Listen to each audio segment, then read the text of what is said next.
ओम शांति। 29 तारीख की बाबा की मुरली।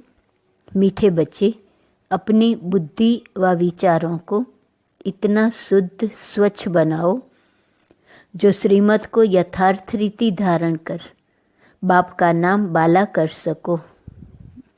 श्रीमत कहाँ धारण होंगी? बुद्धि में।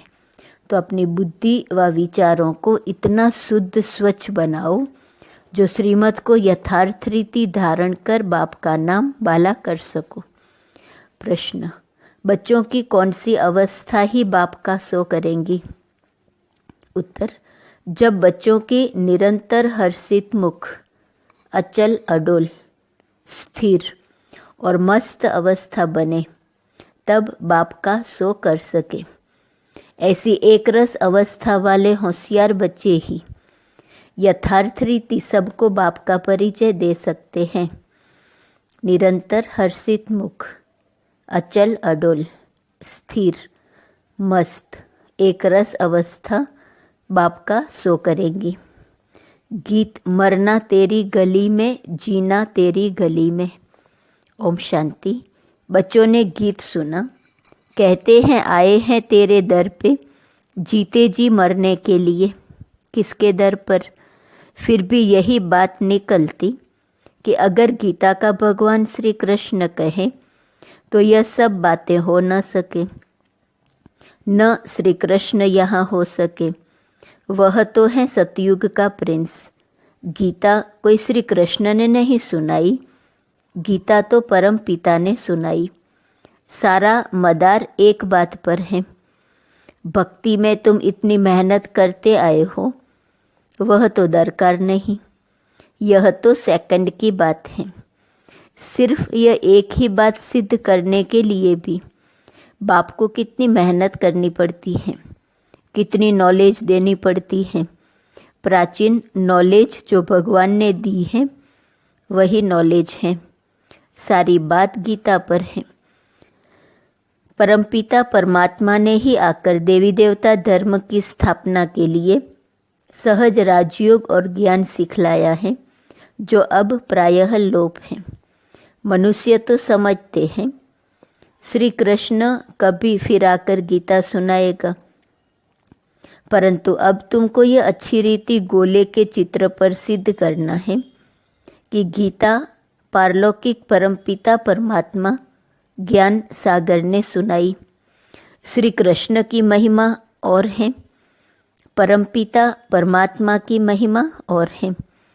वह है सतयुग का प्रिंस, जिसने सहज राजयोग से राज्य भाग्य पाया है।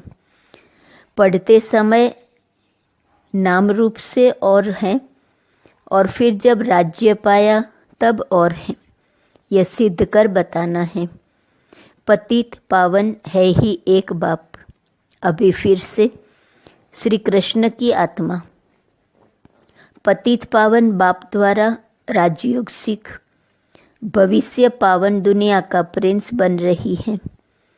यह सिद्ध कर समझाने में भी युक्तियां चाहिए। फॉरेनर्स को भी सिद्ध कर बताना पड़ता है। नंबर 1 है ही गीता, सर्व शास्त्रमयी श्रीमद् भगवत गीता माता। अब माता को जन्म किसने दिया? बाप ही माता को एडॉप्ट करते हैं ना। गीता किसने सुनाई? ऐसे नहीं कहेंगे कि क्राइस्ट ने बाइबल को एडॉप्ट किया। क्राइस्ट ने जो शिक्षा दी उनका फिर बाइबल बनाकर पढ़ते हैं। अब गीता की शिक्षा किसने दी, जो फिर बाद में पुस्तक बनाकर पढ़ते रहते हैं? यह किसको पता नहीं। और सबके शास्त्रों का तो पता है। यह तो सहज राजयोग की शिक्षा है। वह किसने दी है, यह सिद्ध करना है। दुनिया तो दिन प्रतिदिन तमो प्रधान बनती जाती है। यह सब स्वच्छ बुद्धि में ही बैठ सकता है। जो श्रीमत पर नहीं चलते उनको धारणा हो न सके। श्रीमत कहेंगी तुम बिल्कुल समझा नहीं सकते हो, अपने को ज्ञानी मत समझो। पहले तो मुख्य बात यह सिद्ध करनी है कि गीता का भगवान परमपिता परमात्मा है, वही पतित पावन है। मनुष्य तो सर्वव्यापी कह देते हैं, वह ब्रह्म तत्व कह देते, वह सागर कह देते, जो आया सो कह देते बिगर अर्थ। भूल सारी गीता से निकली है। जो गीता का भगवान श्री कृष्ण कह दिया है तो समझाने के लिए गीता उठानी पड़े। बनारस वाले गुप्ता जी को भी कहते थे कि बनारस में ये सिद्ध कर बताओ कि गीता का भगवान श्री कृष्ण नहीं। अब सम्मेलन तो होते हैं, सब रिलीजियस मनुष्य कहते हैं क्या उपाय करें जो शांति हो जाए। अब शांति स्थापन करना पतित मनुष्यों के हाथ में तो है नहीं। कहते भी हैं पतित पावन आओ, फिर भी पतित कैसे शांति स्थापन कर सकते, जबकि बुलाते रहते हैं, परंतु पतित से पावन बनाने वाले बाप को जानते नहीं हैं। भारत पावन था, अभी पतित है। अब पतित पावन कौन है, यह कोई की बुद्धि में नहीं आता। कह देते हैं रघुपति राघव राजा राम, अब वह राम तो है नहीं, झूठा बुलावा करते हैं, जानते कुछ नहीं। अब यह कौन जाकर बताए, बड़े अच्छे बच्चे चाहिए, समझाने की बड़ी युक्ति चाहिए। बड़ा गोला भी बनवाया है जिससे सिद्ध हो जाए कि गीता भगवान ने रची। वह तो कह देते कोई भी हो, है तो सब भगवान। बाप कहते हैं तुम बेसमझ हो, मैंने आकर पावन राज्य स्थापन किया, उसके बदले फिर श्री कृष्ण का नाम डाल दिया। पतित को ही पावन बनाकर फर्स्ट प्रिंस बनाता हूँ। भगवान उवाच, मैं श्री कृष्ण की आत्मा को एडॉप्ट कर ब्रह्मा बनाए, उन द्वारा ज्ञान देता हूँ। वह फिर इस सहज राजयोग से फर्स्ट प्रिंस सतयुग का बन जाता है। यह समझाने और कोई की बुद्धि में है नहीं। तुम्हें पहले तो यह भूल सिद्ध कर दिखानी है कि श्रीमद् भगवद गीता है सब शास्त्रों की माई बाप। उसका रचयिता कौन था? जैसे क्राइस्ट ने बाइबल को जन्म दिया, वह है क्रिश्चियन धर्म का शास्त्र। अच्छा, बाइबल का बाप कौन? क्राइस्ट। उनको माई बाप नहीं कहेंगे, मदर की तो वहाँ बात ही नहीं। यह तो यहाँ माता पिता है। क्रिश्चियन ने रीस की है श्री कृष्ण के धर्म से। यूँ तो वह क्राइस्ट को मानने वाले हैं। जैसे बुद्ध ने धर्म स्थापन किया तो बौद्धियों का शास्त्र भी है। अब गीता किसने सुनाई, उससे कौन सा धर्म स्थापन हुआ, यह कोई नहीं जानते। कभी नहीं कहते कि पतित पावन परमपिता परमात्मा ने ज्ञान दिया है। अभी गोला ऐसा बनाया है जिससे समझ सके कि बरोबर परमपिता परमात्मा ने ज्ञान दिया है। राधे कृष्ण तो सतयुग में है, उन्होंने अपने को तो ज्ञान नहीं दिया, ज्ञान देने वाला तो दूसरा चाहिए। कोई ने तो उन्हों को पास कराया होगा। यह राजाई प्राप्त कराने का ज्ञान किसने दिया? किस्मत आपे ही तो नहीं बनती। किस्मत बनाने वाला या तो बाप या तो टीचर चाहिए। कहते हैं गुरु गति देते हैं, परंतु गति सदगति का भी अर्थ नहीं समझते। प्रवृत्ति मार्ग वालों की सदगति होती है, बाकी गति माना सब बाप के पास जाते हैं। यह बातें कोई भी समझते नहीं। वह तो भक्ति मार्ग में बहुत बड़े बड़े दुकान खोलकर बैठे हैं। सच्चे ज्ञान मार्ग की दुकान यह एक ही है, बाकी सब भक्ति मार्ग की दुकानें हैं। बाप कहते हैं यह वेद शास्त्र आदि सब भक्ति मार्ग की सामग्री है।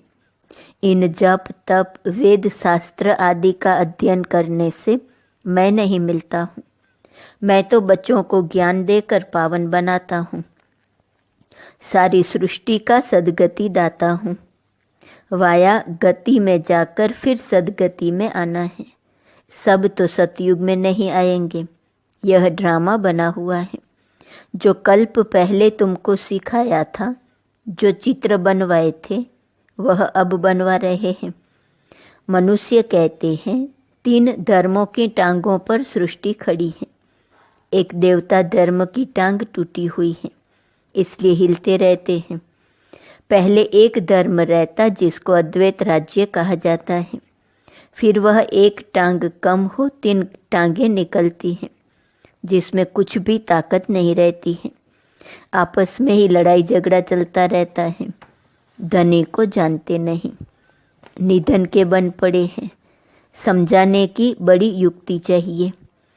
प्रदर्शनी में भी यह बात समझानी है कि गीता का भगवान श्री कृष्ण नहीं है, परमपिता परमात्मा है, जिसका बर्थ प्लेस भारत है।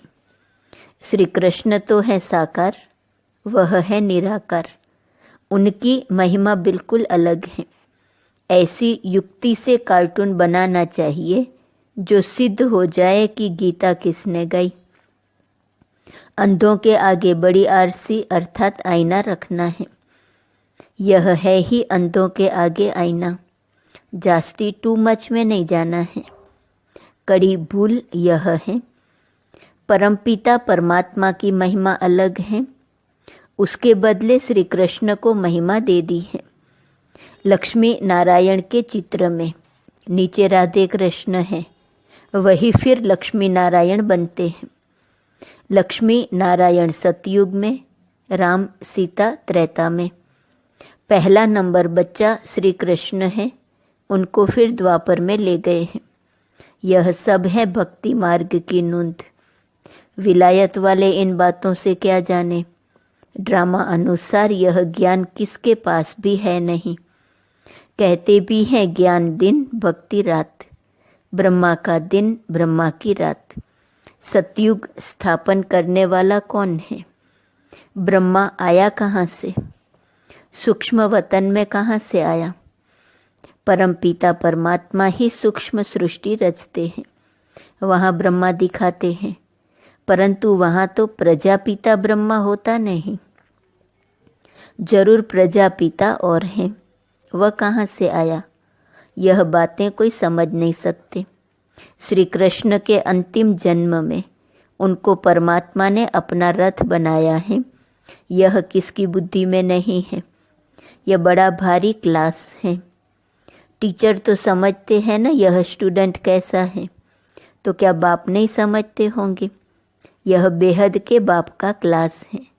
यहाँ की बात ही निराली है। शास्त्रों में तो प्रलय आदि दिखाकर कितना रोला कर दिया है, कितना घमंड है। रामायण गीता आदि कैसे बैठ सुनाते हैं। श्री कृष्ण ने तो गीता सुनाई नहीं, उसने तो गीता का ज्ञान सुनकर राज्य पद पाया है। सिद्ध कर समझाते हैं गीता का भगवान यह है, उनके गुण यह है, श्री कृष्ण के गुण यह है। इस भूल के कारण ही भारत कौड़ी जैसा बना है। तुम माताएं उनको कह सकती हो कि तुम लोग कहते हो माता नरक का द्वार है, परंतु परमात्मा ने तो ज्ञान का कलश माताओं पर रखा है। माताएं ही स्वर्ग का द्वार बनती हैं। तुम निंदा कर रहे हो, परंतु बोलने वाले बड़े होशियार चाहिए। पॉइंट्स सब नोट कर समझाना चाहिए। भक्ति मार्ग वास्तव में गृहस्थियों के लिए है। यह है प्रवृत्ति मार्ग का सहज राजयोग। हम सिद्ध कर समझाने के लिए आए हैं। बच्चों को सो करना है, सदैव हर्षित मुख, अचल स्थिर मस्त रहना चाहिए। आगे चल महिमा निकलनी जरूर है। तुम सब हो तो ब्रह्मा कुमार कुमारियाँ।